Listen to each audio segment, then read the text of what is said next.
pick up ace jack in the big blind, and everyone limps. And I decided to check. I think raising here is probably best to try to isolate someone or just pick up the 40 cents. But either way, uh, I check. And the flop gets checked around. The turn doesn't change anything, and I think I should be leading out here a decent amount of time. I'm going to have the best hand, but I decided to check. And they check around, and this guy bets pot. So, what hand is he betting pot with on the turn that he wouldn't have bet on the flop? He's not going to be doing this with an 8. If he had a queen, why would he check a queen on the flop uh, with draws out there and him being the last person to act?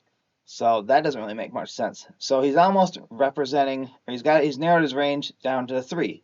And there's not a lot of combinations of threes that play. Ace 3 suited, 3 4 suited, uh, maybe a couple other combinations, but that's about it.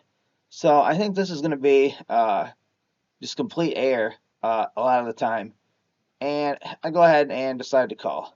Uh, the river comes out, and on any river that was, well, maybe all rivers except this river, I was actually going to, I think I was going to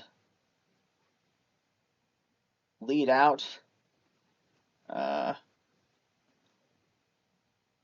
but the 3 made it extremely less likely that he's going to have the other 3 in his hand.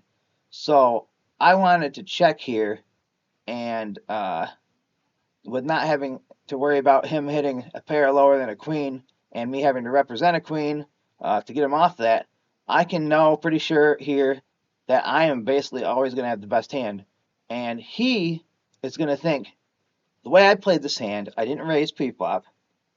I check the flop. I check called the turn, and now I'm going to be checking the river. It's not going to look like I have anything, or it'll look like I'll have maybe an 8 at, or some just like a Jack 10, or I don't know, maybe hearts or something that just played it really weak. Uh, so he's going to think he's going to be able to bluff here all the time and get away with it. So I check. He got the pot. I call, and uh, I screw up the replayer. But he uh, he was bluffing with 6 high. So read it perfectly, and just even when I don't play a hand optimally, there's other ways to read it and win a nice little pot.